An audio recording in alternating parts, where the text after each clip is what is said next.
Oke, makasih banyak. Ketemu lagi bareng aku Tivika Safela jadi moderator kali ini di acara diskusi temu sejarah sesi kedua. Kalau kemarin kita udah membahas tentang sosok Kartini ya dengan segala kontroversialnya, kemudian juga bagaimana biografi kehidupannya dari dia kecil sampai pada akhirnya dia meninggal dan inspirasi apa yang sudah dia berikan untuk Indonesia dan juga dunia gitu ya. Nah, sekarang kita bakal berbicara soal wanita lagi gitu. Karena ternyata banyak banget hal-hal atau sisi-sisi dari para perempuan ini yang mungkin bisa kita ambil hikmahnya, termasuk para perempuan Lembang gitu. Jadi di Lembang ini ada mungkin buat teman-teman yang nggak tinggal di Bandung, Lembang tuh di mana sih? Jadi Lembang ini masuknya Kabupaten Bandung Barat, nggak jauh dari kota Bandung. Biasanya Lembang ini juga dikenal sebagai destinasi wisata karena banyak banget ya ada wisata alamnya, terus ada air terjun, terus ada wisata keluarga juga, terus buat ngedaki juga banyak gitu dan masih banyak bangunan-bangunan heritage di sana yang masih ada, masih utuh juga gitu dan ini menarik banget gitu kalau misalnya teman-teman datang ke Lembang ya, kalau ada kesempatan lebih baik jangan cuman oh iya suaranya mantul ya. Nanti kita coba atur. Nah ini uh, ya nanti bisa eksplor lebih lanjut lah gitu. Oke, Teh Malia, terima kasih. Barangkali bisa perkenalan dulu nih, Teteh, Ya, ya, biar semakin dekat dari sumbernya langsung. mm-mm. Silakan. Assalamualaikum warahmatullahi wabarakatuh. Selamat malam, selamat beristirahat. Mungkin ada yang baru pulang kerja, ada yang baru pulang beraktivitas, pulang kuliah, sambil ngaso-ngaso ya. Oke, perkenalkan saya Malia Nur Alifa.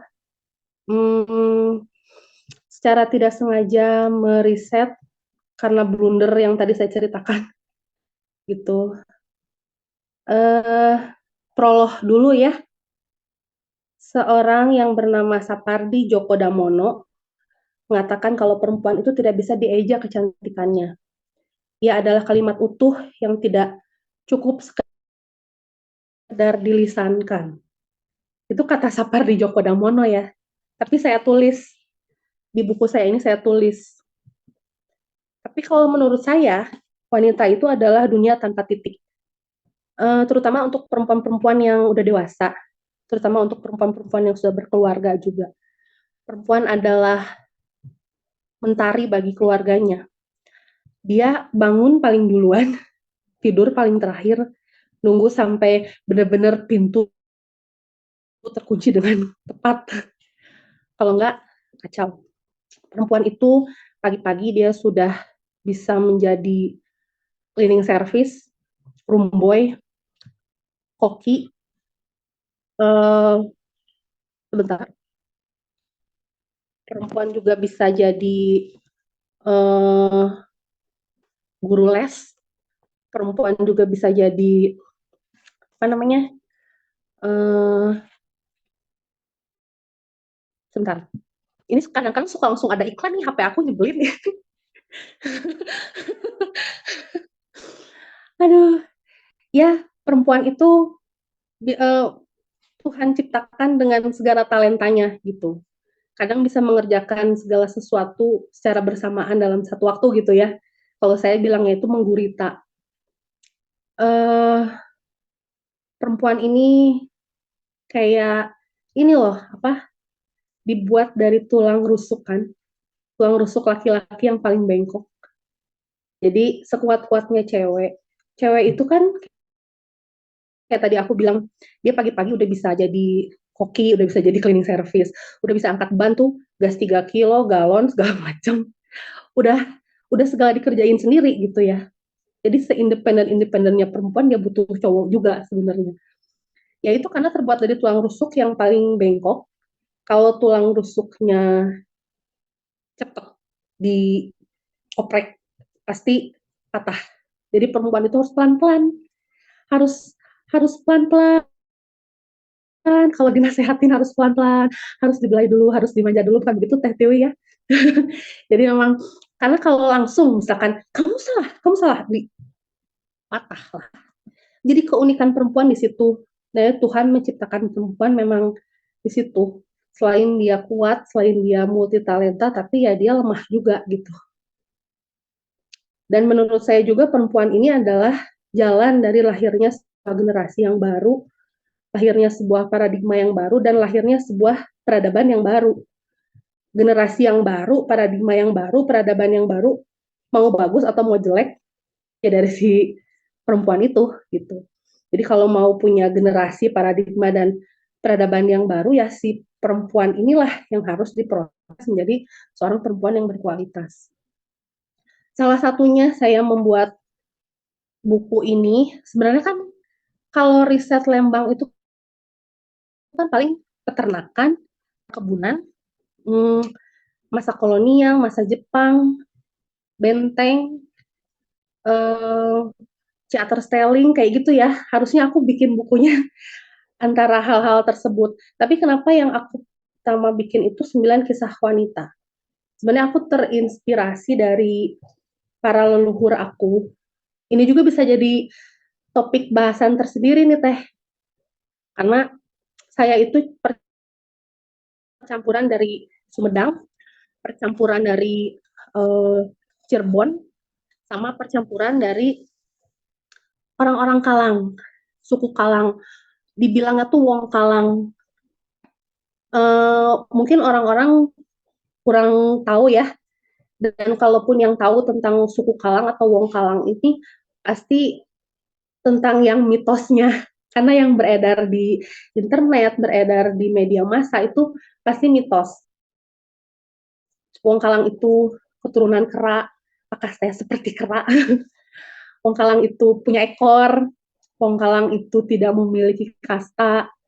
Nah, misalnya nanti ada bahasan khusus ataupun bisa baca di buku-buku atau di internet atau di YouTube, itu juga sudah ada bahasan yang benarnya sebenarnya. Yang jelas perempuan-perempuan Kalang ini perempuan-perempuan kuat, perempuan-perempuan independen gitu ya. Saya selalu ingat apa yang dituturkan oleh ibu saya adalah apa yang dituturkan oleh neneknya, oleh mamah neneknya, oleh nenek-neneknya gitu ya. Dan itu diturunkan secara turun-temurun pada generasi setiap perempuan di keluarga saya gitu. Kalau kata bahasa Sundanya nanti saya terjemahkan ya. Bahasa Sundanya tuh gini, maneh tong kawin jeung bebengar. Kamu jangan nikah sama orang kaya, tapi maneh nu kudu bebengar. Tapi kamu yang harus kaya. Titik nggak ada koma. Seru ya. Jadi jangan pernah tergantung pada siapapun.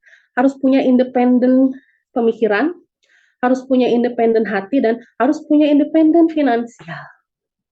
Gitu. Walaupun kita memang membutuhkan seorang pria, tapi perempuan harus bisa. Itu yang selalu ditanamkan, dan itu pun yang saya tanamkan kepada dua anak perempuan saya. Gitu.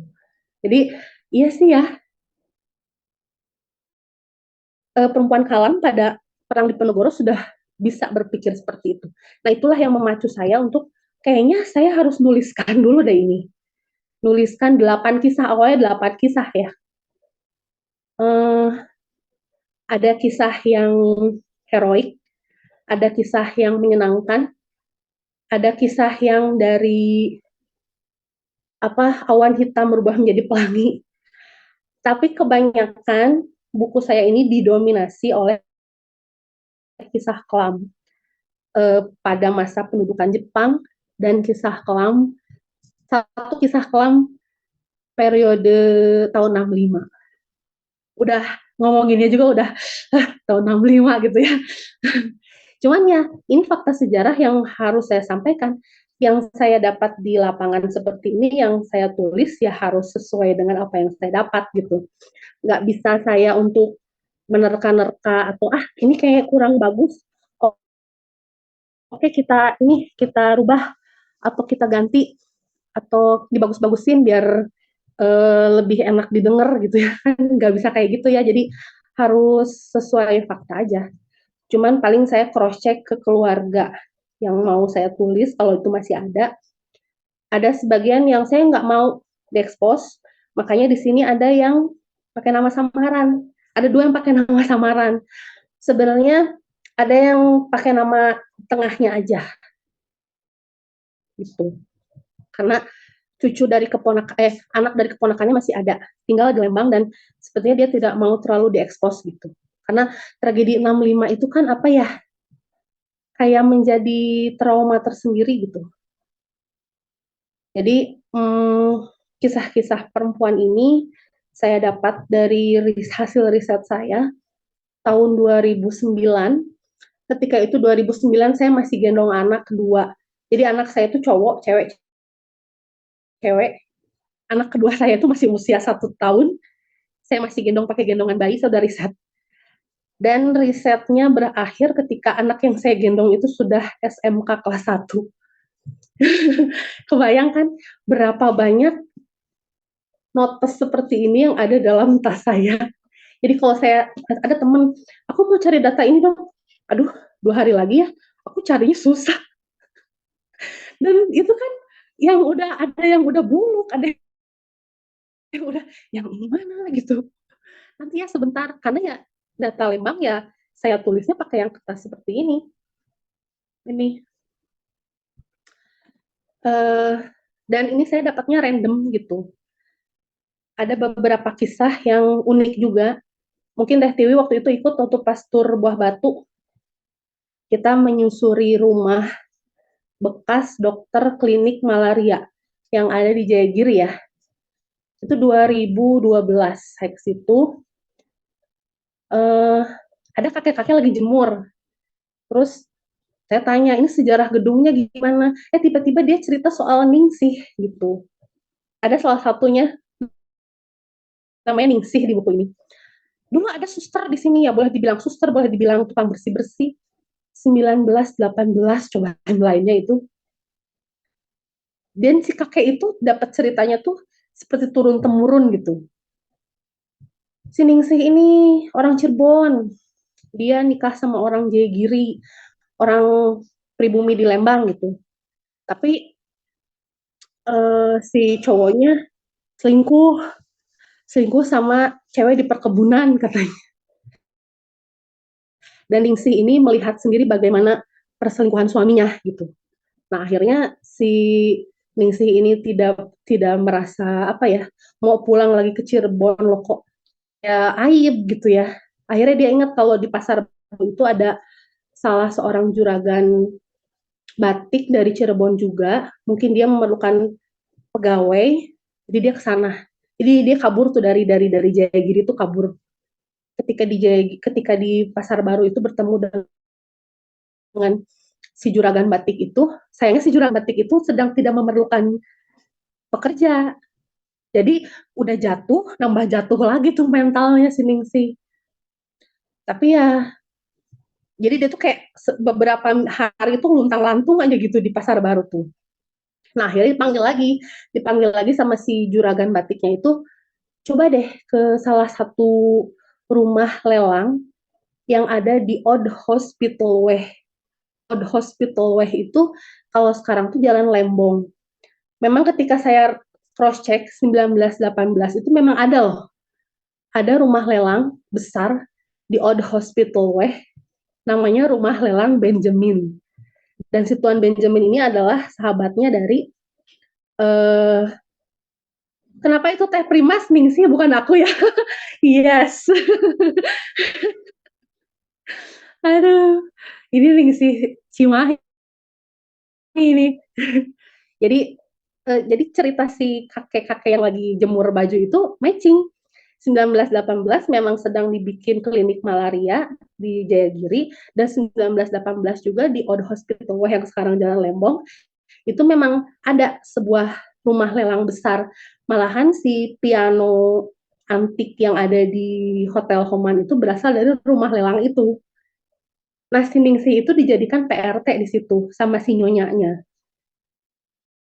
Tapi karena Ningsih ini seorang yang apa ya, yang apa adanya, seorang yang mau kerja keras gitu ya. Terus mungkin kayaknya dia tahu kalau oh Ningsih ini dia pergi karena suaminya seperti itu gitu ya. Akhirnya dia diangkat jadi anak dong. Dia memakai pakaian Eropa, dia belajar table manner, belajar merangkai bunga. merangkai bunga bersama nyonyanya, berarti kan dia orang terhormat ya untuk tahun 1918 gitu. Makanya ya, nah dari kisah Ningsih ini aku ambil kesimpulan ya, bahwa terkadang hidup ini seperti hujan, hujan yang jernih dan sejuk, nyatanya datang dari awan yang gelap.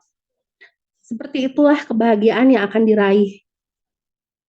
Kita mungkin harus melewati pahit getirnya hidup ini, tapi pada akhirnya berujung indah dan bahagia. Ini kisah yang dari awan gelap jadi pelang itu. Tapi ini hanya satu-satunya kisah yang seperti itu yang ada di buku aku. Karena buku aku ini lebih didominasi sama kisah perempuan-perempuan yang ada pada masa pendudukan Jepang dan tahun 65 itu. Nah, yang pendudukan Jepang ini, kayaknya kalau zaman pendudukan Jepang ini perempuan tuh nggak boleh cantik ya. Perempuan cantik masa pendudukan Jepang kelar loh. Walaupun dia nggak keluar rumah. Makanya ada sebuah novel karyanya Eka Kurniawan, judulnya Cantik Itu Luka.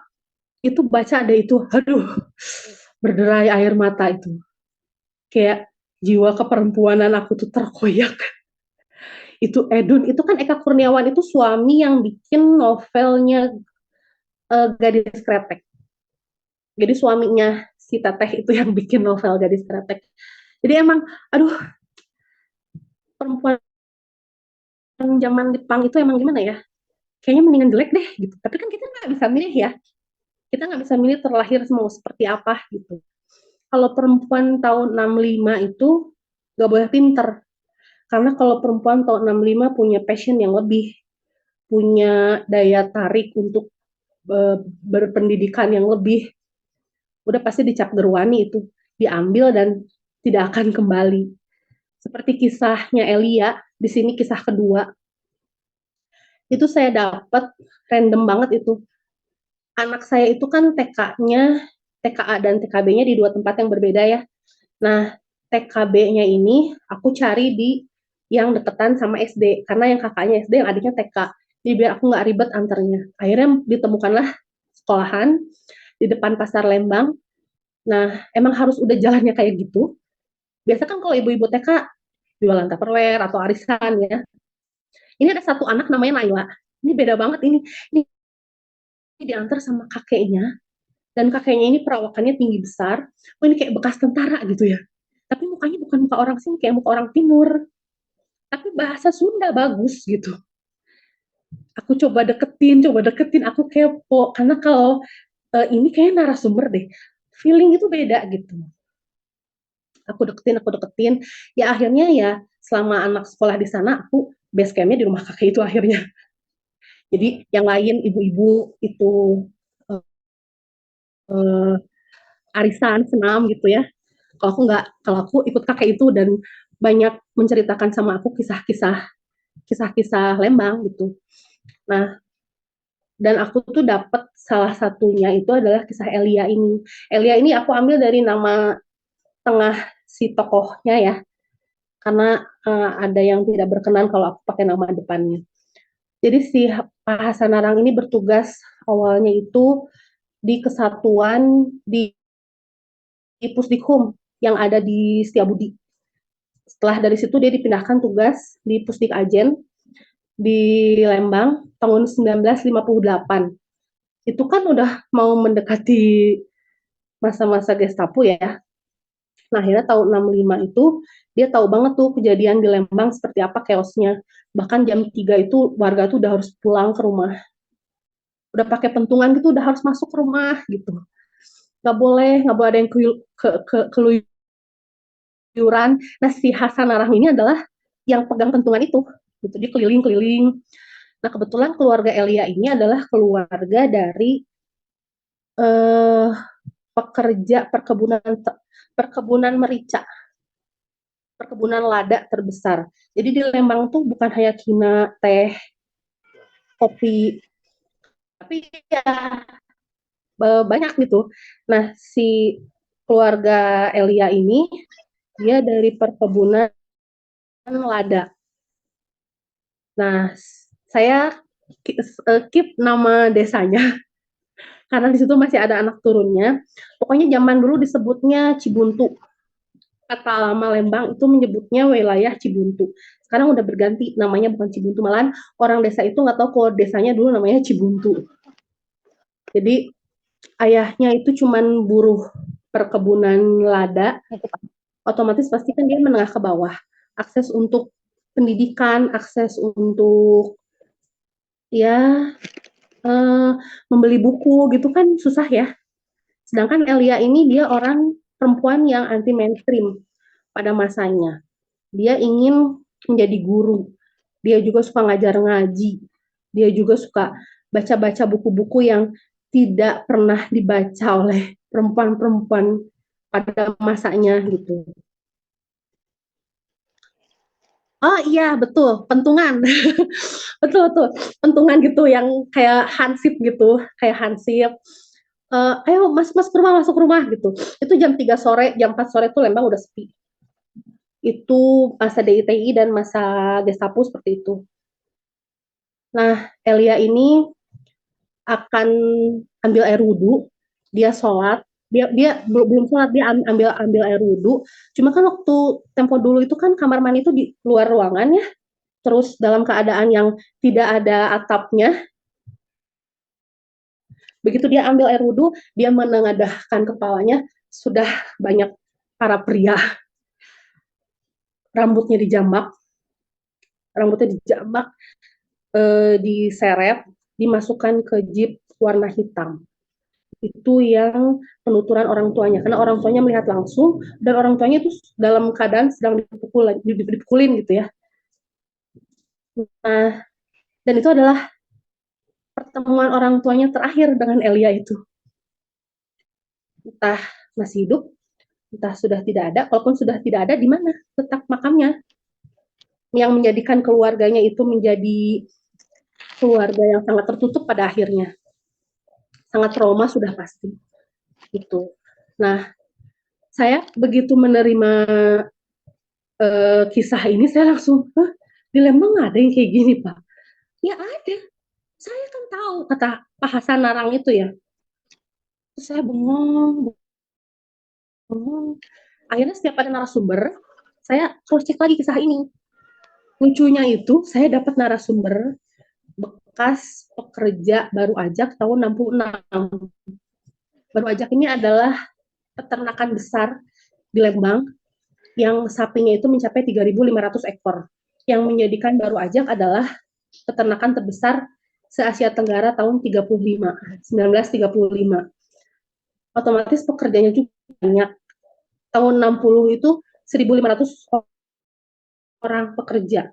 Dari mulai pekerja kasar hingga kantornya gitu ya. Nah, kebetulan yang jadi narasumber saya adalah bekas manajer keuangan tahun 66. Itu kan masa-masa itu ya. Tahun 66 itu masa-masa satu timeline lah sama kisah Elia itu. Aku tanya, Pak, bener nggak sih? Di Cibuntu tuh ada kisah begini. Iya, itu makamnya di situ. Makamnya ada di bawah patung ini. Jadi ini patung ada di salah satu hotel terkenal di Lembang. Pada saat ini sebenarnya patung itu ada di Baru Ajak awalnya, masa kolonial itu ya. Zaman Jepang itu di hotel terkenal itu ada lubang besar, itu dipakai naruh mayat Jugun Yanfu. Jugun Yanfu ini korban kekerasan seksual pada zaman Jepang. Nah, zaman Gestapo, zaman PKI, itu dipakai juga sebagai tempat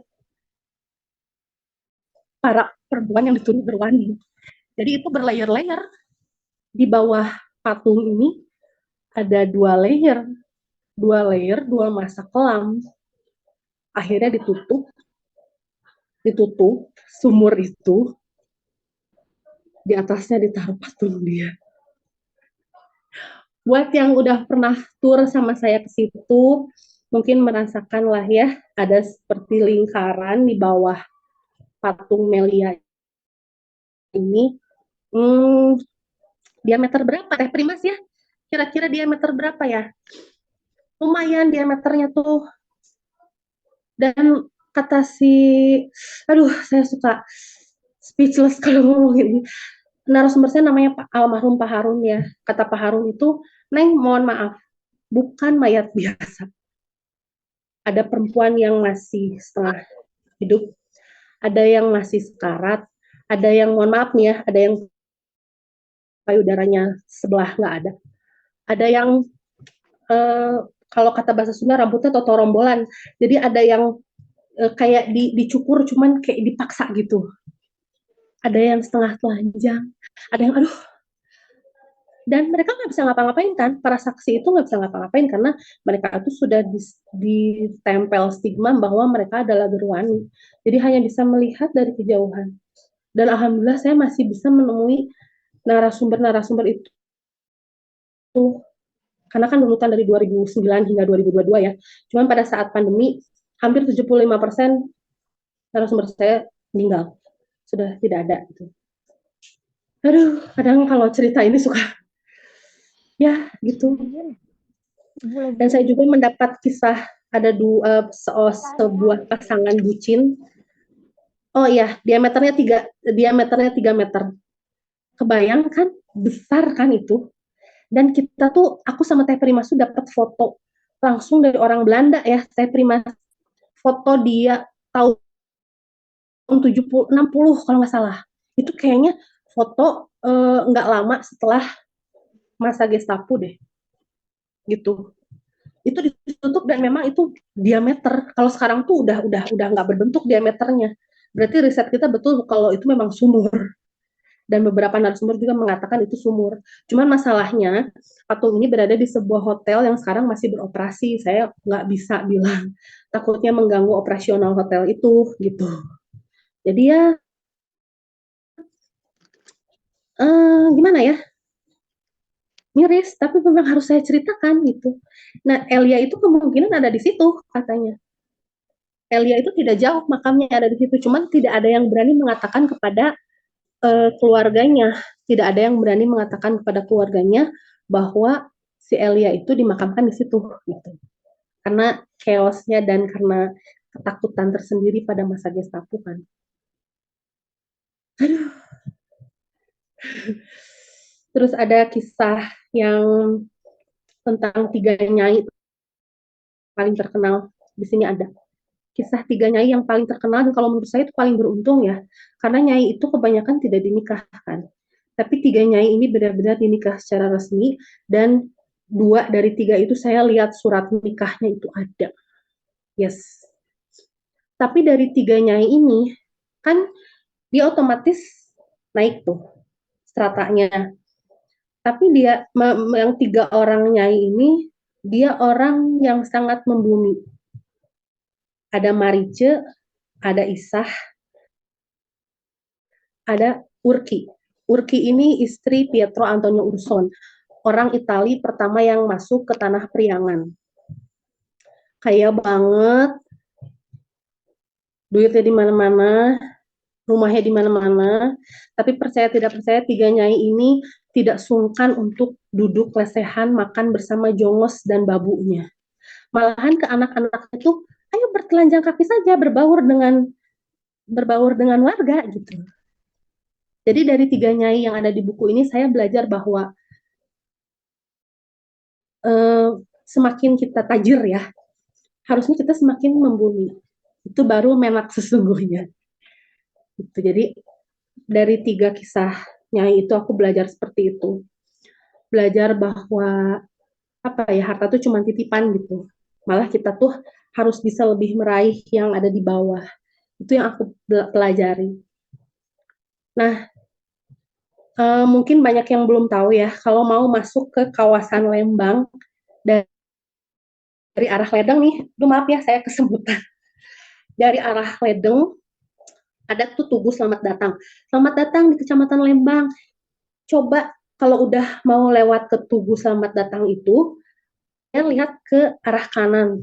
Di kanan itu ada hotel besar. Nah, setelah hotel besar itu coba lihat dengan seksama, di situ ada bangunan kuno sekali. Cuman tertutup sama kios-kios yang jualan pakan burung. dan pakan kelinci, karena banyak yang jualan kelinci kan di situ. Nah, kalian lihat dengan seksama itu ada satu komplek itu rumah tua semua. Dan di situ adalah tempat pengolahan kepompong ulat sutra dari masa kolonial. Jadi kalau orang Lembang nyebutnya pabrik tenun gitu. Mau kemana? Mau ke pabrik tenun. Tapi kalau dari Delper, dari para narasumber yang lain itu pabrik penyortiran, pabrik pengolahan kepompong ulat sutra. Itu masa kolonial ya. Yang tahun 52 setelah merdeka itu dikembangkan kembali menjadi pabrik tekstil. Di situ ada plakatnya. Plakat bahwa dikembangkan kembali pabrik ini menjadi pabrik tekstil sampai tahun 90-an.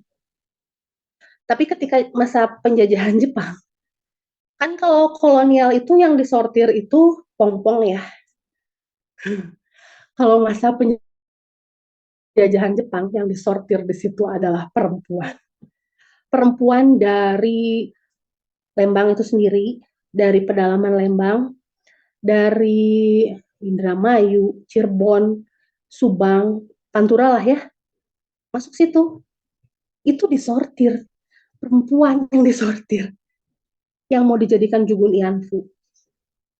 Kebayang nggak? Emang situ gedung sama-sama buat nyortir, tapi nggak nyortir cewek juga. Disortir yang mana yang bodinya oke, mukanya oke, nanti yang body dan mukanya oke untuk pejabat tingkat tinggi, untuk kampetai, untuk uh, angkatan laut. Karena base camp angkatan laut terbesar di Bandung itu adalah di yang sekarang jadi Sindang Reret Cikole. Di situ banyak jugunianfu pilihan untuk para petinggi. Yang kedua itu adalah di kawasan Carlo Erba Farming Thalia. Kalau ke Lembang pokoknya ada McD, ada pom bensin Shell, ada Migacoan. Itu adalah bekas kompleks Carlo Erba Farming Thalia.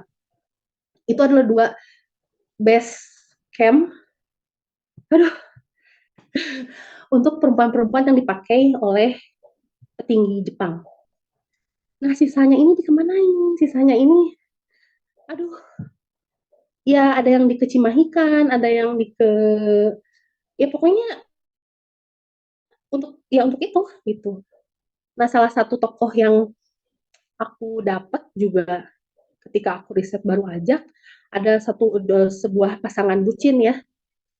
Mereka tuh bucin, yang cowoknya ini bekas pegawai kandang baru aja, yang ceweknya ini dia kerja di Binatu yang ada di Lembang. Nah, kalau ke Lembang itu ya sebelum alun-alun ada namanya Jalan Minatu.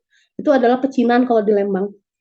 Jalan Minatu itu diambil dari kata Binatu. Saking banyaknya warga Tionghoa yang memiliki bisnis Binatu. Karena di Lembang banyak hotel kan. Nah, akhirnya si kedua pasangan ini tuh terkenal banget sebagai pasangan bucin. Suka naik sepeda ontel bareng sampai ke Tugu Junghun katanya. Suka ke Cikole, suka pokoknya bucin lah, suka makan satu rantang berdua gitu. Tapi pada saat Jepang masuk, memang yang dibombardir habis-habisan itu Lembang. Kalau di buku sejarah SD lah ya, Hindia Belanda menyerah kepada Jepang di Kalijati. Itu sebenarnya cuma tinggal nanda tangan doang. Secara de facto, ya secara faktanya pertempuran sengitnya itu di Lembang. Terutama di Benteng Gunung Putri ya. Terjadi itu tanggal 6 sampai tanggal 9 Maret 1942. Itu sangat chaos Lembang itu. Yang sekarang jadi floating market itu dulunya kan Situ Umar. Itu dibom. Asalnya diameternya tidak segitu. Dibom jadi cekung. Nah, kalau yang itu saya sama Teh Primas ke floating market acara donor darah, kita duduk di salah satu saung. Iya ya, Teh, cekung. Floating market tuh cekung. Wah, ini diameternya besar sekali. Jadi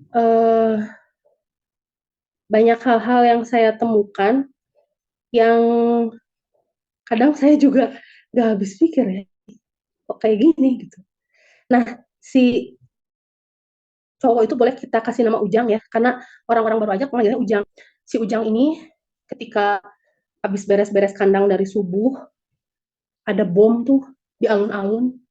Dan memang timeline-nya itu 6 Maret 1942, alun-alun dan kauman di Lembang itu hancur. Hanya tersisa fotonya aja ada. Jadi Masjid Agung Lembang itu hancur. Sampai yang jadi apotek pertama di Lembang itu kan daerah situ itu hancur semua.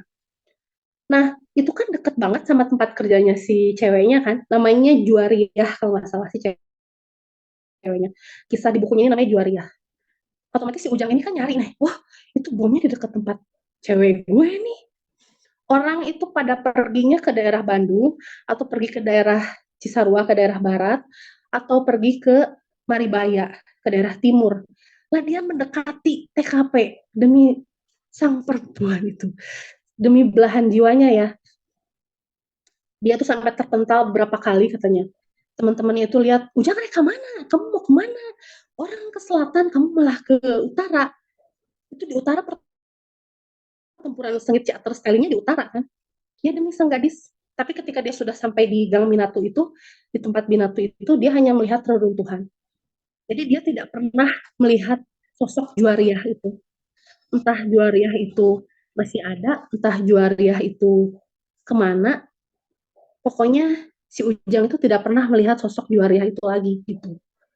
Akhirnya si Ujang ini jadi hari berganti hari, minggu berganti minggu, bulan berganti bulan, tahun berganti tahun, dia berganti pekerjaan di Hotel Homan. Dia ketemu tuh sama temennya katanya, ketemu sama temennya dulu di Baru Ajak. Terus dia nanya, Juariah kemana ya, masih hidup nggak? Jadi dia masih inilah, masih berharap gitu. Sekolah temennya, Juariah kan ya itu masuk ke perempuan yang ke pabrik ulat sutra itu, pabrik penyortiran kepompong ulat sutra, dan dia tuh salah satu perempuan yang disortir. Tidak pernah diketahui sampai sekarang Juariah itu di mana. Dan eh, nasib Ujangnya juga nggak tahu ya, karena kisahnya cuma sampai situ doang dari narasumber saya. Cuman ya, Jepang itu merenggut kebahagiaan dua sejoli itu. Kebayang sakit hatinya ya. Aduh, aduh ya itulah ya. Ini lebih dari drakor kalau kata saya. Drakor dalam kehidupan nyata. Kadang saya suka geleng-geleng sendiri. Ini aku tuh kalau nulis soal Jepang, soal tahun 65, itu di board itu aku geter. Itu kayak yang, aduh, tulis, jangan kayak yang ini bakalan nyampe kan nih tulisan aku bakalan. Jadi Lembang itu adalah sentra dari datangnya tentara Jepang. Bayangkan saja 1942 sampai 1943 ada 15.000 tentara Jepang yang bermukim di Lembang. Ya dunia. Dan kebayang kalau ada cewek cantik usia ABG, gak ngerti deh nasibnya bakalan kayak gimana. Makanya dari buku ini sebenarnya saya mengajak perempuan-perempuan zaman now, ya untuk saya juga, kalau kita galau, kalau kita merasa hidup gue kagak adil, hidup gue gini banget, ya kita baca buku ini, kita resapi orang perempuan-perempuan zaman kolonial, zaman Jepang, zaman tahun 65, boro-boro mau galau. Ini kita hidup kagak nih? Ya itu. Jadi tujuannya saya bikin buku ini, saya mau ngajak sama perempuan-perempuan zaman now terutama. Elah, elah. Kita ini kalau mau cari informasi mudah kok. Tinggal isi kuota ya. Mau cari buku mudah. Sekarang banyak toko buku bagus. Mau cari apa ya? Orang-orang sefrekuensi di sini tuh sudah banyak sekali, di Indonesia tuh sudah banyak sekali komunitas-komunitas yang mumpuni gitu ya. Komunitas-komunitas yang bisa meraih eh, passionnya kita gitu. Jadi sebenarnya kurang apa lagi hidup kita itu kalau tidak diisi dengan rasa syukur. Jadi sebenarnya saya intinya itu dari buku ini tuh saya ingin mengajak perempuan zaman now untuk lebih bisa bersyukur, mengisi kehidupan ini dengan hal-hal yang lebih bermanfaat gitu ya. Karena kalau dikisahkan lagi dari buku ini, boro-boro mau ngulik fashion, besok kita hidup atau enggak juga kan nggak tahu. Ada satu, jadi sebenarnya buku ini tuh kan 9 kisah. Sebenarnya buku ini tuh awalnya 8 kisah. 8 kisah, 1 minggu lagi mau aku kasihkan ke Teh A sebagai editor. Aku nemu ketika tur waktu itu dengan Teh Primas, aku nemu eh, satu kisah yang ini kayaknya menarik deh. Aku masih ingat 11 Juni 2003. Akhirnya kan nggak mungkin nih dapat kisah langsung aku tulis karena secara prosedur harus pakai metode sejarah lisan kan, harus aku cross check apa. Nah proses cross checknya ini 2 bulan, makanya harusnya buku ini tuh terbitnya Oktober, tapi gara-gara satu kisah terakhir itu kisah Wida itu jadi molor jadi 2 bulan gitu. Nah kisah Wida ini yang menurut saya paling miris hidupnya itu. Ketika saya benar-benar merasa, duh hidup gue gini banget ya, aku ingat kisah Wida aja, oh iya, aku masih bisa senyum, masih bisa happy, masih bisa apa ya? Ini sampai geledek nih.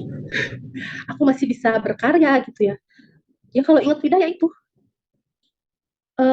rasa syukur saya kembali muncul gitu. Jadi Wida ini dia anak dari maaf seorang PSK yang ada di kawasan Pantura, Indramayu lah ya saya sebut. Uh, Mamahnya ini cantik sekali, ayahnya ini mohon maaf Tionghoa gitu. Tapi Wida ini kan dibesarkan di wilayah rumah bordil ya, yang apa ya, jadi dia tuh besar dengan stigma yang negatif gitu. Nah akhirnya si Wida ini tumbuh menjadi gadis yang tidak percaya diri, walaupun dia secara fisik cantik sekali, rambutnya lurus, seperti orang-orang Tionghoa yang artis-artis gitu. Kalau kalau Wida hidup sekarang kayaknya dia main drakor atau jadi girl band. Uh, aku tuh dapat cross checknya dari pegawai Carlo Erba sebelum kompleks Carlo Erba ini dijadikan Migacoan. Itu sayang banget itu.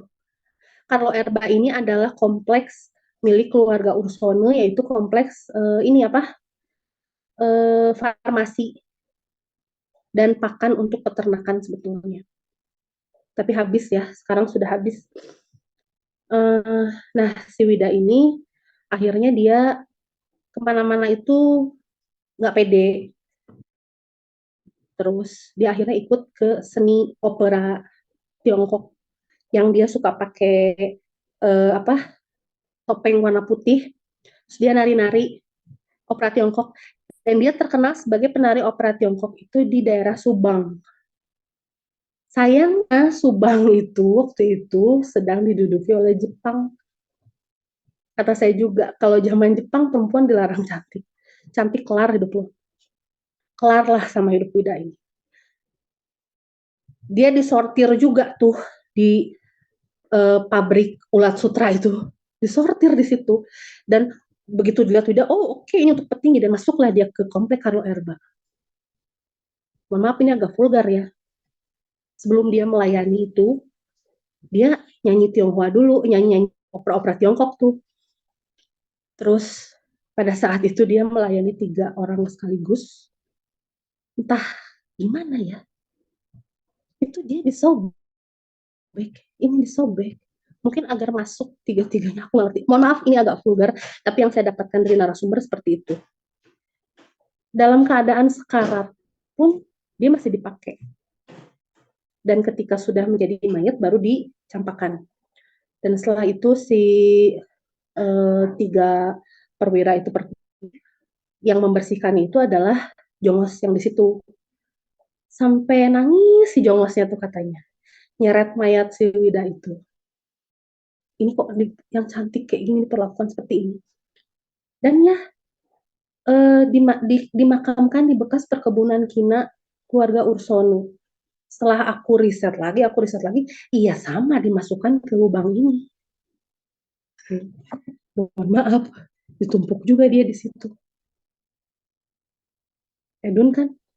Kalau yang penasaran nanti bisa cari sendiri di mana patung itu. Rasakan sendiri vibrasi yang ada di situ. Aku tuh sama Teh Primas ke situ.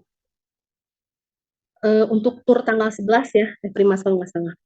Nah, akhirnya ketika tur itu uh, kita tuh ke situ. Padahal untuk izin ke hotel itu tuh susah, susah banget. Nah, akhirnya eh, apa?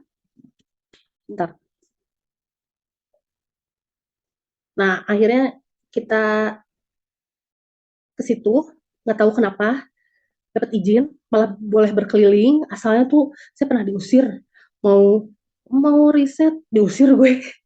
Nggak tahu kenapa memang harus risetnya itu pada saat sama Teh Primas. Kita ke situ siang. Saya merasakan itu di patung itu serem ya. Tapi waktu itu saya belum tahu kalau itu tuh bawahnya makam. Cuma ini patung kayak agak keurus gitu. Di foto tuh sama Teh Primas patungnya. Begitu udah difoto, udah kita makan dulu kemana kemana, sholat dulu segala macem. Begitu pulang lagi ke situ sore, padahal itu sore udah mendung, udah sekitar setengah lima, jam 5 lah. Itu patung beda lagi dong, itu patung senyum dong. Dan memang kita foto dan memang patungnya tuh nuansanya beda. Kayak yang ini apaan nih? Oke, gini. Mungkin karena udah ya patung udah lama gitu. Dan aku pikir ini patung tuh Aphrodite loh. Ini kenapa patungnya cuma segini? Karena dia sebenarnya setengah bugil patungnya. Dan aku pikir ini Aphrodite. Ternyata ini adalah seorang pribumi, wanita pribumi yang disukain sama salah seorang uh, tuan yang ada di Baru Ajak juga. Tapi tuan ini tidak mau menikah, tapi dia nyainya banyak dan dia kesana kemari lah, flamboyan lah gitu ya. Dan ternyata tuan ini berteman baik dengan Wolf Skomaker. Kita tahu kan flamboyannya kayak gimana. Dan juga Baretti dan juga Soekarno. Mohon maaf, ini fakta. Jadi satu frekuensi lah ya untuk melihat ke arah perempuan gitu. Tapi si sosok cowok ini dia sangat jatuh cinta pada perempuan pribumi namanya Melia. Entah ini nama asli, entah ini nama panggilan orang-orang di Baru aja. Yang jelas Melia ini dia jadi patung dan dia disuruh bugil sama si tuan itu saking bohnya diabadikan menjadi patung dan patungnya itu disimpan di depan rumahnya di Baru Aja. Nah, ketika zaman Jepang dipindah ke hotel besar tersebut sampai gedung utama di hotel besar tersebut juga dinamai gedung Melia. Saking kayaknya ini simbol kecantikan banget deh. Makanya aku pikir dia ini Aphrodite loh. Aphrodite itu kan Dewi Cinta ya. Aku pikir dia Aphrodite, ternyata dia orang pribumi. Aku nggak tahu ya, datanya tuh sangat minim. Entah orang Lembang, entah orang Bandung, entah Batavia, entah apa. Pokoknya dia dibawa ke Lembang sama si tuan tersebut dan akhirnya ya diperlakukan seperti ini, dipaksa untuk kamu menjadi objek saya ya, tapi dengan selendang saja, tidak pakai apa-apa. Aku jadi ingat film Titanic deh. Itu jadi ya begitulah.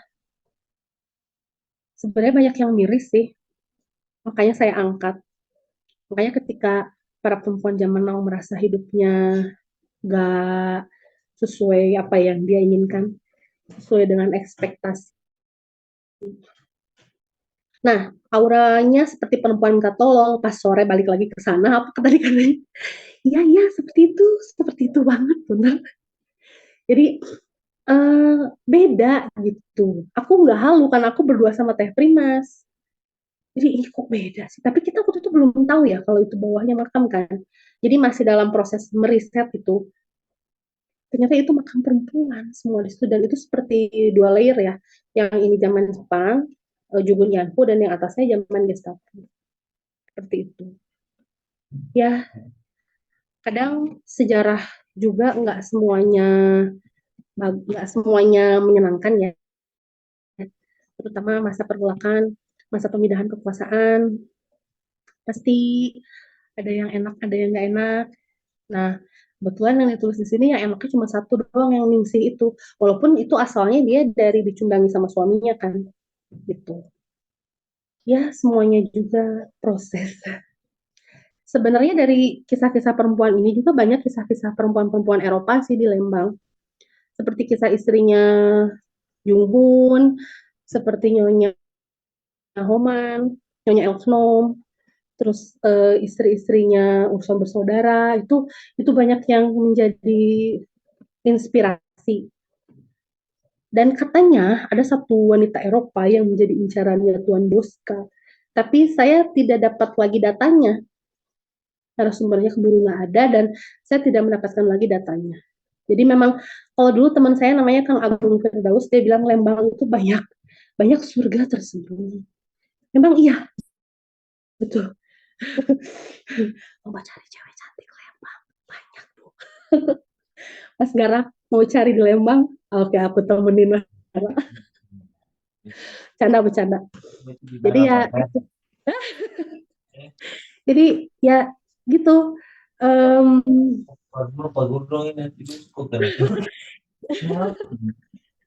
jadi dari kisah-kisah ini ya sebenarnya saya ingin mengajak ke semua perempuan sih, semua perempuan untuk lebih bisa bersyukur gitu, untuk lebih bisa mengisi hari yang di kemerdekaan ini tuh dengan hal-hal bermanfaat gitu.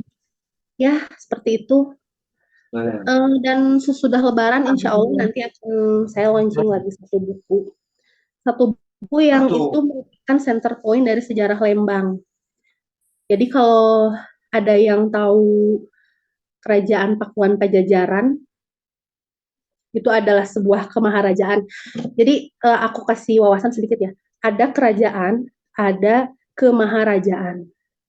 Nah, kemaharajaan ini adalah kerajaan-kerajaan besar yang suka kita pelajari waktu SD dulu. Di Lembang itu ada satu buah kerajaan kecil. Dia pisahan dari sebuah kerajaan kecil juga yang ada di Kuningan. Tapi kerajaan ini berada di bawah pandu dari Kemaharajaan Pakuan Pajajaran. Nah, center point-nya dari Lembang itu sebenarnya itu dan berada di sebuah kawasan. Kalau yang oke, iya. Jadi mudah-mudahan nanti udah Lebaran bisa aku share tanggal launchingnya karena buku-buku aku ini nggak akan cetak lagi. Jadi kalau untuk yang berminat atau mau bisa diakses di Perpustakaan Ilmu Loka yang ada di Kompleks SD Gagas Ceria Jalan Malabar nomor 61 Kota Bandung. Bisa diakses pakai email juga bisa nanti sama mereka diapain lah gitu ya. Karena saya hanya mencetak sekali dan sekali biar eksklusif. Oke, mungkin ada yang mau ditanyain seputar buku ini. Teteh, makasih banyak, luar biasa ini ya. Kalau udah cerita tuh mengalir gitu kan. Gitu, dan ini memang kisah-kisahnya bisa kita eksplor lagi dan lebih asik kalau misalnya bisa datang ke Lembang langsung ya, Teh. Ayo, Aku itu abis acara nanti walking tour diantar ke patung ini. abis walking tour Teh, aku kesana juga Teh sama Kang Gara, terus ada Teh Tenggara ya. juga kemarin tuh waktu itu Ya. berempat gitu ya. Sempat main ke Mele juga, tapi aku baru tahu kalau di sana makam setelah Teteh bahas tadi. Ya. Jadi kemarin tuh cuma lihat-lihat aja. Jadi Gitu. mau kesana lagi. Gitu kan. Mungkin bisa kesana lagi kalau misalnya ada event-event di Lembang.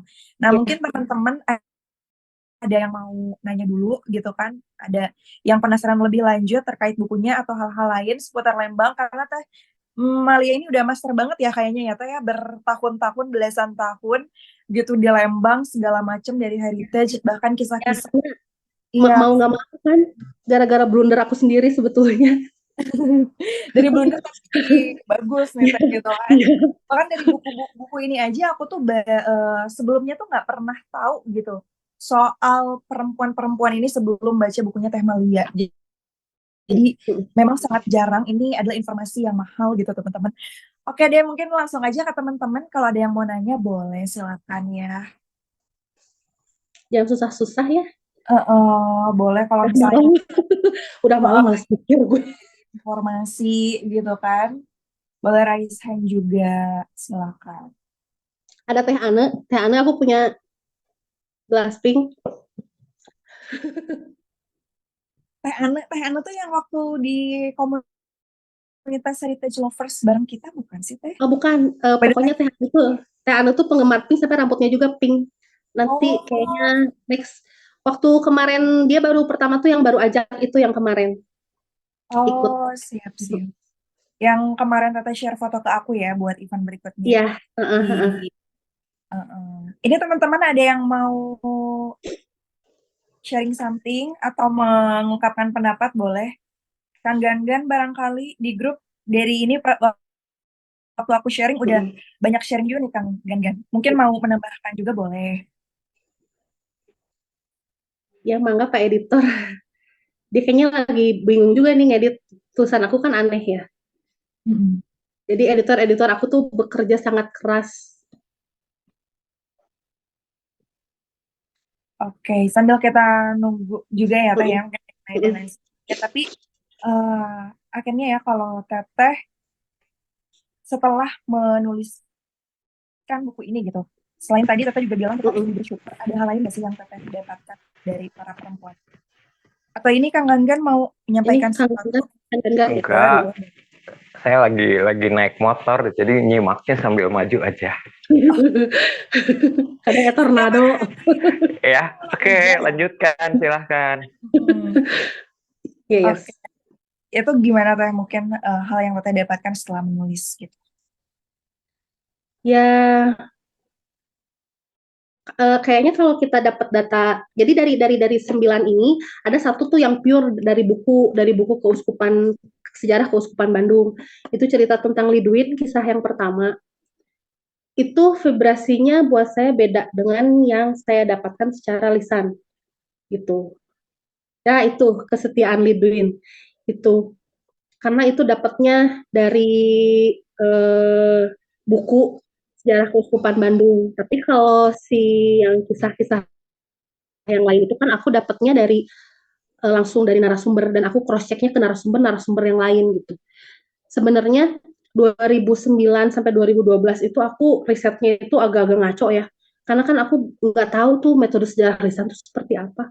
Aku harus berterima kasih pada dua orang teman yang memberikan saya dua buku yang berharga.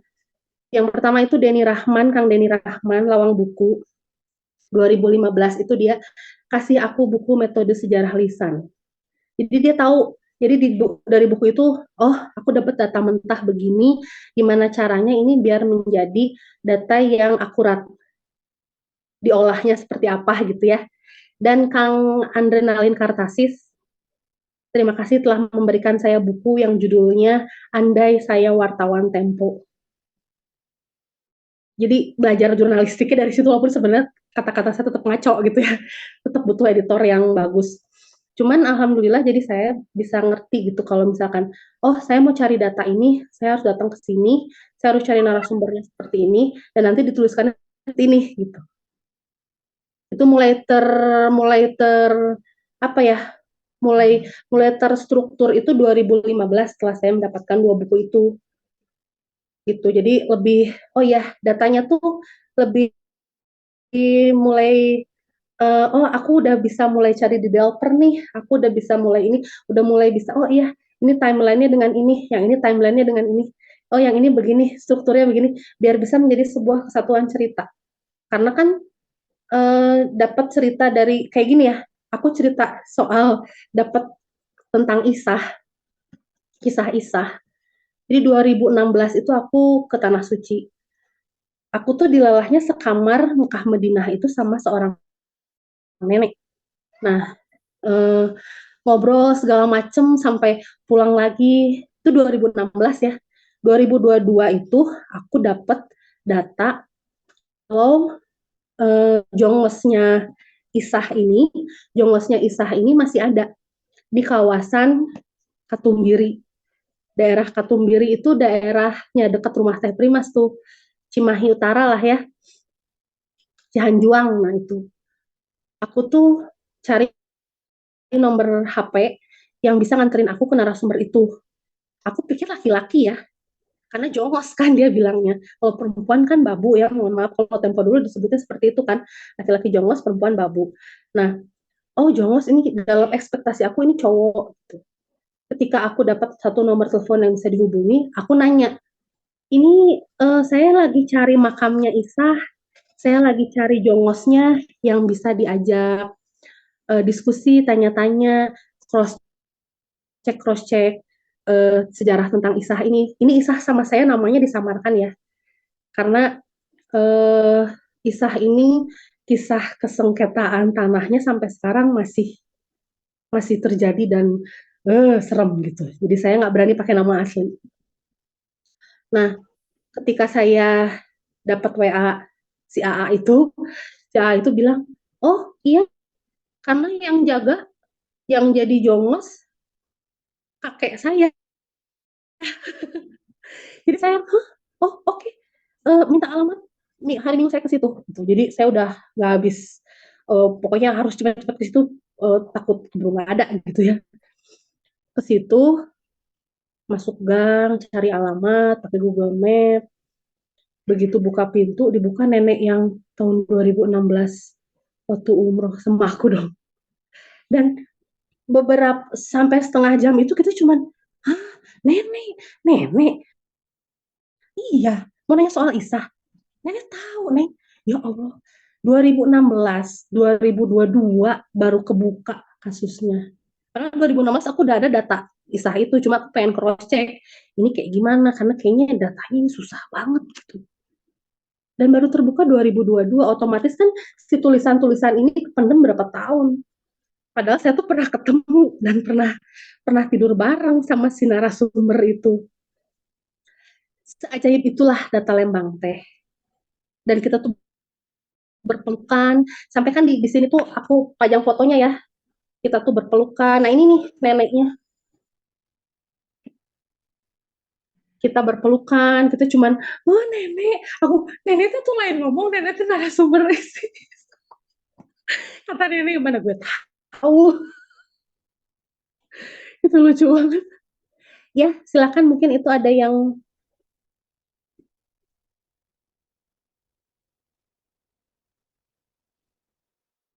Teteh kayak suaranya nggak ada deh, Tiwi. Oke, aku lupa belum di unmute. Oke, thank you kajian. Nah, ini kajian ini dari Medan, Teh. Tapi Ya, pernah ke Bandung. Tuh.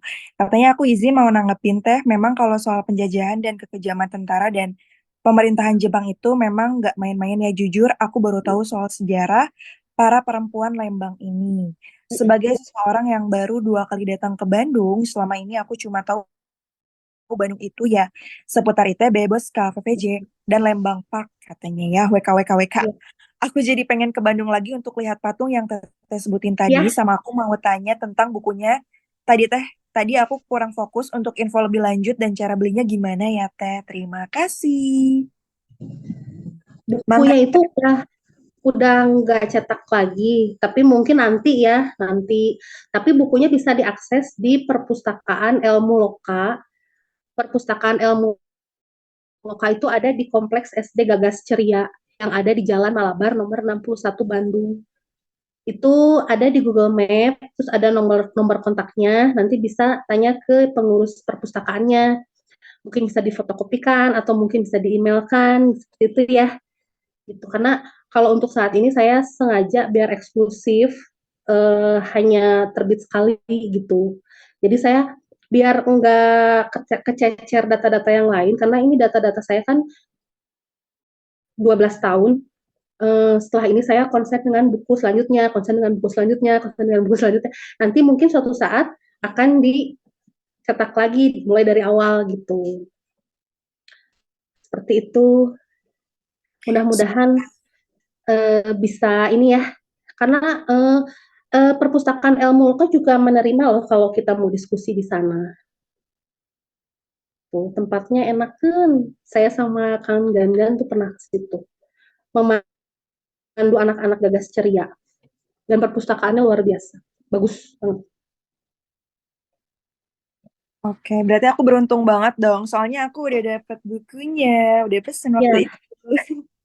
jadi aku tuh sengaja ingin yang pesan-pesan itu bahwa ayo pesan karena aku belum tentu mau menerbitkan lagi gitu. Ini beneran Ada sebuah mungkin karena sejarah juga tuh jadi pengen Hah? eksklusif gitu kan.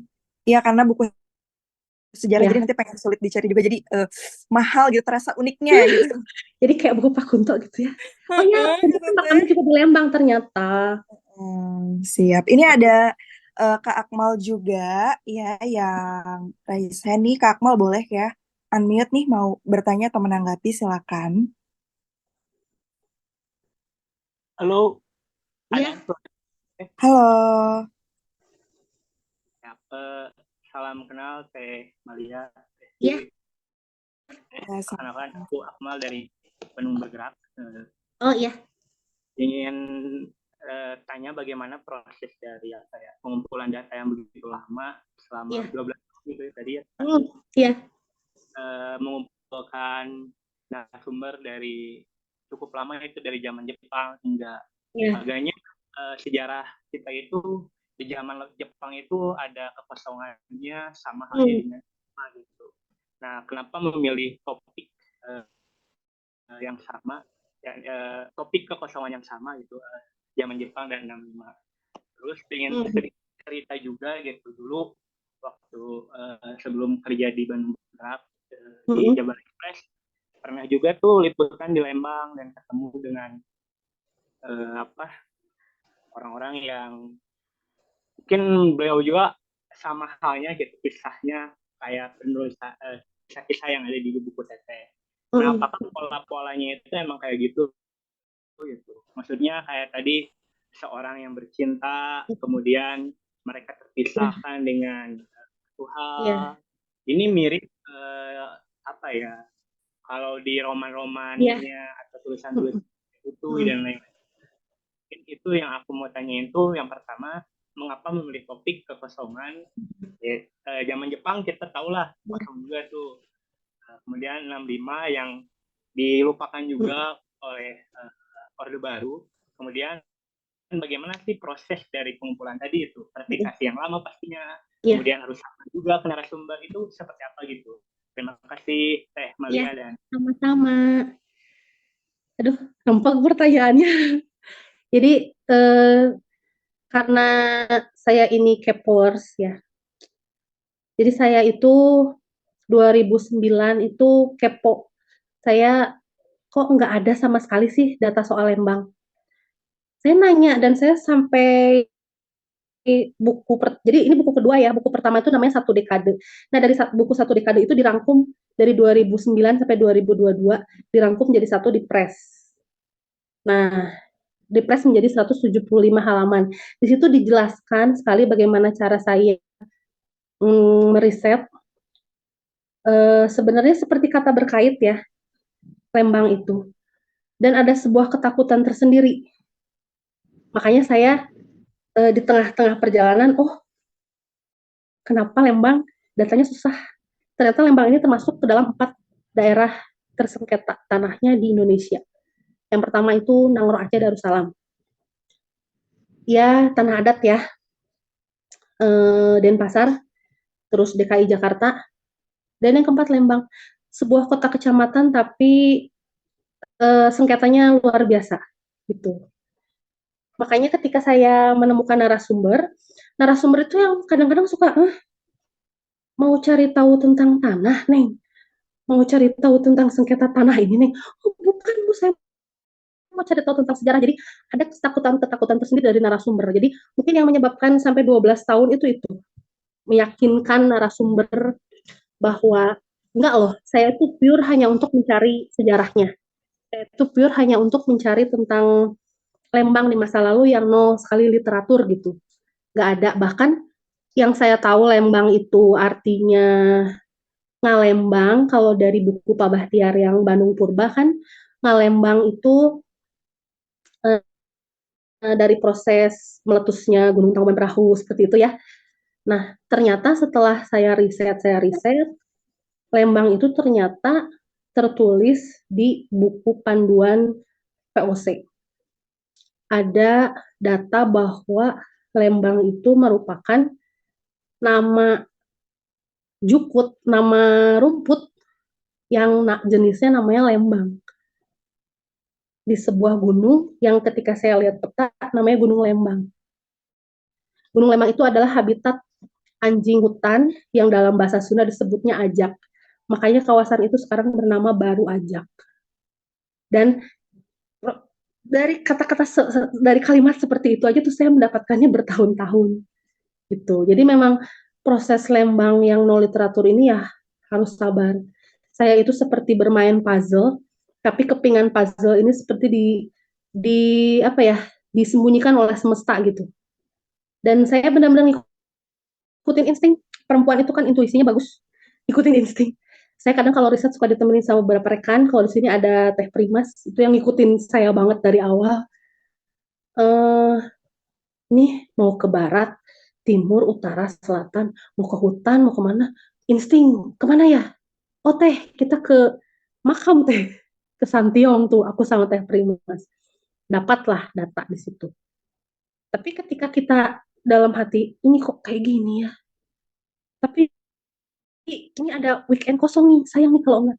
Maksain tuh, sudah atribut lengkap, mau meriset, kita cuma dapat makanan doang, kagak ada data. Jadi benar-benar data Lembang itu beda kalau saya riset Bandung ya, karena saya juga meriset Bandung. Kita nggak pernah tahu datanya itu mau dibukanya. Saya lagi sama siapa, kapan, di mana, narasumbernya siapa, saya nggak pernah tahu. Lucunya itu kadang kalau saya lagi ke warung, lagi pakai piyama malah, saya ketemu sama tukang dagang, ngobrol-ngobrol, dapat data dong. Malah dia mengisi kekosongan data yang sudah saya simpan selama bertahun-tahun. Oh iya karena ayah saya kerja di situ, Neng, gini-gini. Pulang ke rumah langsung saya cari catatan. Mana catatan aku? Ketemu dong. Itu. Jadi bener-bener random, bener-bener apa ya? Aku nggak pernah tahu kapan aku mau dapat data gitu. Aku mau dapat narasumber, aku mau dapat data, aku mau dapat hal-hal baru tentang Lembang, aku nggak pernah tahu. Nah, akhirnya setelah aku meyakinkan beberapa narasumber itu bahwa saya pure hanya untuk mencari sejarahnya saja, akhirnya ada beberapa narasumber-narasumber utama yang nantinya bisa menjadi tempat saya untuk cross-check. Yang pertama itu ada keluarga Alexandrians. Keluarga besar Alexandrians ini adalah keluarga pemilik perkebunan Onderneming Jayagiri, ya, perkebunan Kina Jayagiri. Om Bilian, kalau sekarang itu ada Kang Anton, masih ada, dia aktif di media sosial. Itu mereka adalah salah satu sumber tempat saya cross check. Jadi, saya dapat data ini, kira-kira ini benar enggak? Gitu. Nah, itu ke mereka gitu. Terus ada yaitu kebanyakannya bekas pegawai baru ajak yang tahun 66 yang masih bisa menyaksikan De Biasi, Tuan Antonio De Biasi. Tuan Antonio De Biasi adalah manajer terakhir dari keluarga Ursone yang menjadi presiden direktur baru ajak. Jadi data-datanya, foto-fotonya segala macam itu otentik ya. Nah, mereka juga kan besar di Lembang tahun 50-an, mereka suka cerita ini itu. Nah, itu tempat saya cross check gitu. Dan alhamdulillah saya bertemu dengan salah satu narasumber kakek-kakek. Nelfon saya jam 1 malam. Saya udah tidur, telepon, besok ke rumah saya. Ini siapa kakek-kakek telepon jam 1 malam gitu ya. Ternyata dia adalah cicit dari cucu dari Pietro Antonio Ursone. Waduh. Jadi 3 narasumber utama saya adalah keluarga Alexandrians, keluarga Ursono itu sendiri, keluarga para pekerja baru ajak tahun 60-an, dan yang terakhir itu keluarga si nenek yang menjadi jongosnya Isah. Karena ternyata keluarga Isah inilah yang menyebabkan Lembang menjadi sangat sengketa, menjadi urutan keempat nasional. Gitu. Jadi prosesnya memang secara alami terjadinya gitu. Saya bertemu dengan para narasumber pun ya secara alami. Saya bertemu dengan istri dari Om Bilians itu di Borma loh. Feeling aku gimana ya? Saya tanya, oh ternyata mamahnya Anton, oke ke rumah dong, gini-gini, dapat data gitu. Jadi kadang suka, aku nggak pernah tahu, makanya aku tuh kalau pergi-pergi selalu bawa ini catatan, selalu bawa handphone dalam keadaan apa namanya? Maaf ya ini iklan, dalam keadaan memorinya penuh gitu. Jadi ya karena aku nggak pernah tahu kapan aku menemukan narasumber, kapan aku menemukan data-data, karena data lisan itu ternyata cross check-nya harus lebih lebih oke lagi. Selain aku suka cari di developer juga, ini dapat data gini deh, deadline-nya segini, matching nggak sama di developer. Buntu juga aku cari ke narasumber itu. Sebenarnya ini aku masih ada nih, kayak tentang candu. Candu masuk ke Bandung itu hulunya itu masuknya di utara Lembang. Ini aku dapat itu 2018 lah. Nggak aku keluarkan dulu karena aku masih belum yakin ini. Padahal narasumber sudah oke, di beberapa literatur developer seperti itu sudah oke, dibantu sama Mas Gara juga sudah oke, tapi kok kayak masih ada yang kurang gitu ya. Kayaknya nanti kita akan bertemu dengan narasumber atau data yang lebih mumpuni, jadi feeling gitu. Belum saatnya. Nanti deh, insya Allah ada gitu. Ketika ada dan semuanya terbuka, kadang suka ngebuka data yang lain juga gitu. Jadi kayak kata berkait gitu. Suka jadi kayak apa ya? Eh, kita mau cari A, ketemunya B. Kadang aku cari A, ketemunya Z gitu. Bener-bener nggak bisa diprediksi. Nah, yang jadi masalah itu adalah narasumber saya sebagian besar sudah nggak ada sekarang itu. Makanya 2022 saya udah selesai. Kayaknya memang sudah waktunya saya tuliskan, karena narasumber pun sudah banyak yang nggak ada. Terakhir aku ngecek narasumber, dia seorang fotografer tahun 60-an. Rumahnya itu di daerah Setiabudi ya, Jalan Kapten Abdul Hamid. Itu saya cek ke putranya, nah ayah saya udah nggak ada, sudah ngantunkeun katanya. Oh, padahal saya mau cross check. Saya ingin cross check salah satu data, ya itu cuman ada di sini doang mangkel gitu. Oke, jadi memang risetnya saya harus berhenti dulu, saya harus tuliskan dulu hasil dari penemuan saya selama 12 tahun. Dan saya ini tidak melakukannya sendiri ya. Saya kalau melakukannya sendiri, wah gak mungkin, ini banyak orang-orang hebat di belakang saya. Saya berterima kasih sekali pada Teh Primas ini yang ada di sini, pada Ciku, selain data, dukungan moral segala macam. Terus ada Teh Dewi Diana Sarasvati, ada Teh Isma juga, orang-orang heritage lover tuh, Teh Ei terutama yang mau nganter-nganter saya, terutama Teh Primas tuh, Teh, aku kepo Teh tempat ini, anter ya. Jadi aku ngikutin insting gitu, anter ya gitu. Kita bakal nemu something tuh di sana. Yuk, yuk, udah mendung, udah apa, pokoknya antar aku gitu. Jadi dan ada Kang Indra Odong, Indra Komara Hamdani namanya, ada Kang Ope, ada Denny Rahman, ada Kang Gangan itu juga sangat mensupport saya, Kang Diki dari Dinas Pariwisata KBB, terus sama Adrenalin Kartasis, Kang Iwan sama Kang Mahmud dari Cemai Heritage juga itu banyak kasih saya masukan. Saya kadang suka bingung sendiri, kelenderan sendiri, kadang oh ini kayaknya diginiin dulu deh, diginiin dulu.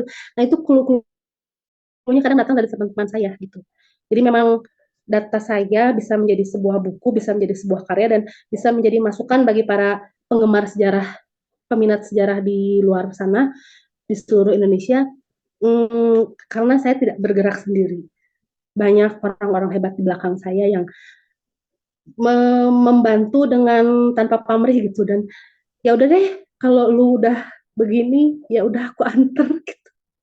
Gitu, kadang aku suka random aja, kok aku weekend ini kayak ke sini ya, yuk ke sini yuk. Kadang kadang Teh Primasnya juga tuh yang sekarang udah mulai ngerasa, kayaknya riset ke sini deh, lu dapet ini deh gitu.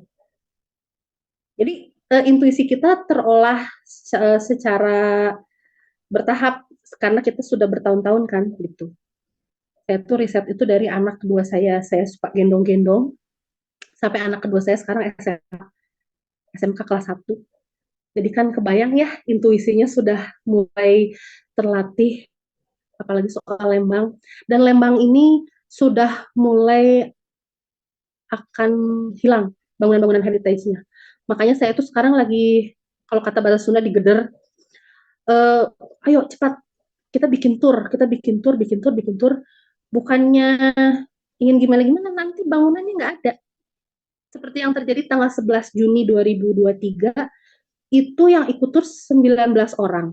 Dan itu adalah 19 orang terakhir yang menikmati Carlo Erba Farmintalia. Sekarang kalau saya menjelaskan Carlo Erba Farmintalia, paling yang saya jelaskan di Gacoan, pom bensin Shell, dan McD. Carlo Erbanya hilang, padahal itu adalah farmasi kolonial yang masih sangat bagus sekali, rumahnya tuh bagus sekali. Ada gudang di atas atap, dan itu sangat cantik sekali gudangnya. Itu jadi, dan yang bisa mengabadikan, bisa melihat langsung ya 19 orang tur itu. Terus yang Teh Tiwi juga kemarin ikut kan yang ke Kampung Buah Batu. Jadi di Bandung tuh ada Kampung Buah Batu, bukan hanya di Bandung. Nah, sebelum ke tur Kampung Buah Batu itu kita ikut ke Gedong Arca namanya. Nah, Gedong Arca itu ternyata katanya sudah dibeli, dan saya tidak tahu sesudah Lebaran ini Gedong Arca itu masih ada atau enggak.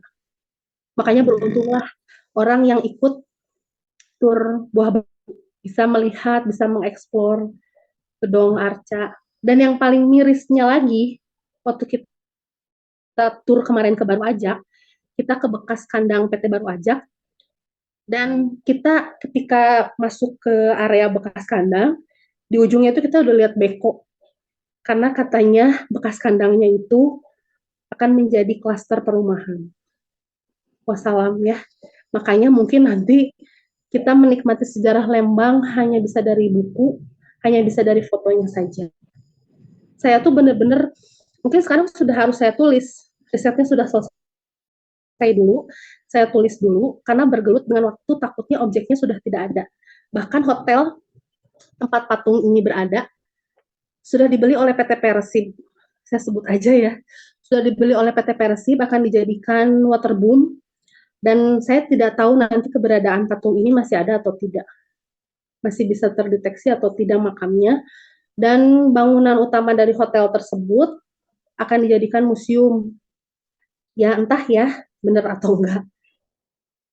Gitu. Mungkin Kang Diki bisa Kang Diki di KBB mungkin bisa lebih ngerti.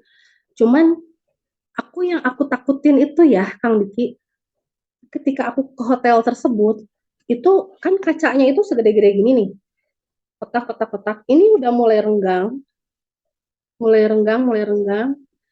Ini ditobros gitu, hancur dia. Dan itu rontok lah dari atas ke bawah. Aku tuh ngeri banget kalau bawa teman ke situ, jangan deket-deket kaca lo, hancur nanti. Kacanya hancur, ini kusennya juga hancur. Ini serem banget gitu ya. Sedangkan hotel ini adalah salah satu ikon dari sejarah Lembang gitu. Ya, saya berharap sih mudah-mudahan dengan adanya pertemuan seperti ini, dengan adanya buku-buku, dengan adanya informasi, nanti bisa menularkan lah. Jadi kalau misalkan ada teman-teman yang mau main ke Lembang, jangan hanya main ke floating market atau main ke Great Asia Afrika gitu. Cobalah main ke tempat-tempat itu, tempat-tempat yang tadi saya bilang, situs Batu Lonceng tuh. Itu jarang banget tersentuh. Yang gedung bekas pabrik pengolahan ulat sutra juga itu jarang banget. Nah, buat yang suka foto-foto apa, cobalah diabadikan, karena takutnya tahun depan udah nggak ada, karena sebelahnya udah hotel gede, aku udah ngeri banget itu, ngeri banget nanti hilang. Karena sekarang tuh cuma dijadikan bengkel, apa ya, kayak bengkel ras gitu. Rumahnya udah, gedungnya, bekas rumah pegawainya, yang terawat tuh hanya masjidnya aja. Selain itu tidak terawat. Jadi ya, yang saya takutkan itu, makanya sekarang saya berpacu dengan waktu untuk menuliskan, mumpung si objeknya masih ada gitu. Yang mudah-mudahan tetap ada, terutama hotel tersebut ya, mudah-mudahan tetap ada, karena itu adalah ikon Lembang, seperti itu.